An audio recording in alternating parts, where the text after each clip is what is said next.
You know, Jesus tells us in the Sermon on the Mount that we are not to worry about tomorrow because today has enough worry of its own.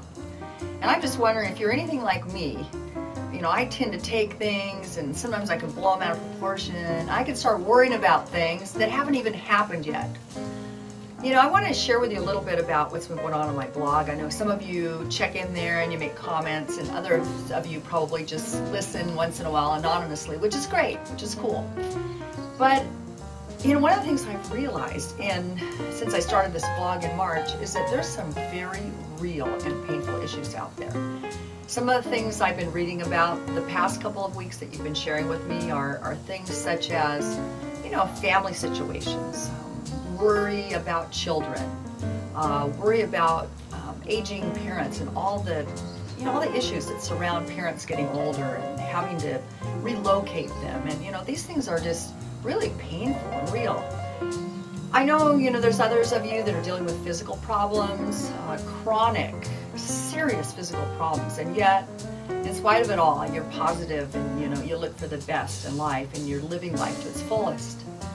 You know, one really troubling thing I've had recently is that I've actually had someone write to me on my Gmail site and say they were contemplating suicide.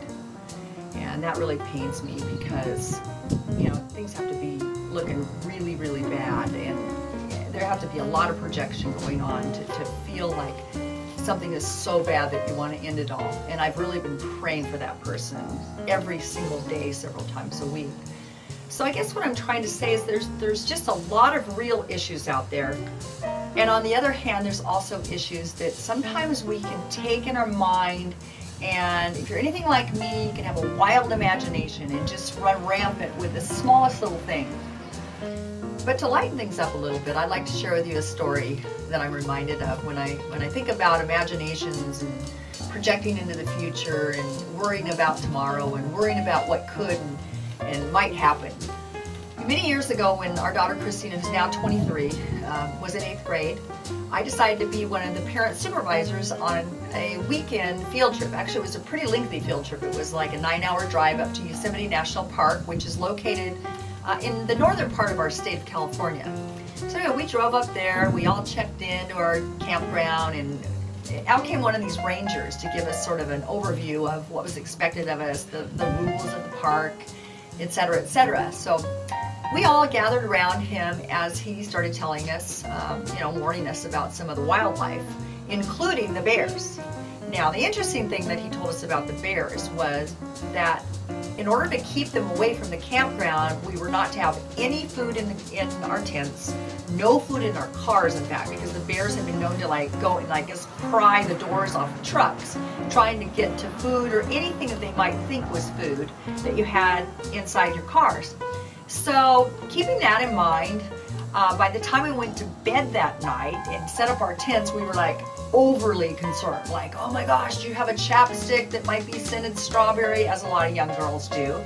And we were throwing everything out. We were storing other things in what they called these bear boxes. They were these steel boxes that were located in the center of the campground, and they were there so that you could put your food stuff away at night. And of course, naturally, they were bear-proof.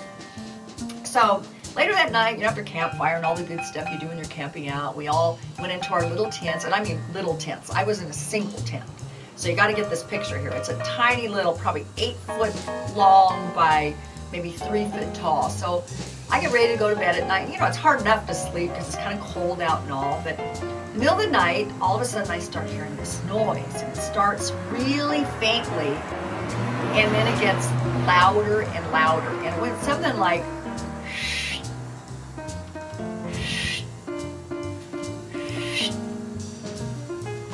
and as I was awoken to this noise, of course, I start thinking, oh my gosh, there is a bear trying to get into my tent.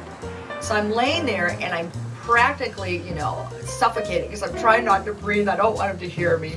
And just as I'm trying to, you know, figure out if it's a bear or not, I hear screaming.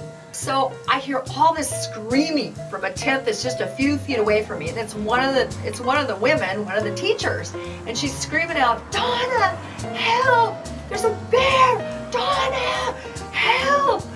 So of course course, at that very moment, as I'm sitting there, trying to be a still little, statue, because I'm thinking there's a bear outside my tent as well, I'm going back and forth. Do I run out and help her? Do I have to protect myself? What do I do? Well, for some reason, I mustered up enough courage that I slowly unzipped my tent, stuck my head out, and as I did, I noticed there was about 2 feet of snow that had fallen, and figured out that that's what the noise was. It was the snow. As it was hitting the tent and rolling off, it was making these noises that could have been bear claws. Anyway, this story ended, of course, in a hysterical way. We all laughed about it. In fact, today when I run into this person that used to be one of my daughter's teachers, we still laugh about it. We call it, the barely imagination or something like that. But the point being that sometimes we take the smallest things and we blow them out of proportion. Yeah, the park ranger warned us about bears, so all of a sudden, in our mind, the snow was a bear, and honestly, I have to tell you, we were terrified. But what does Jesus say?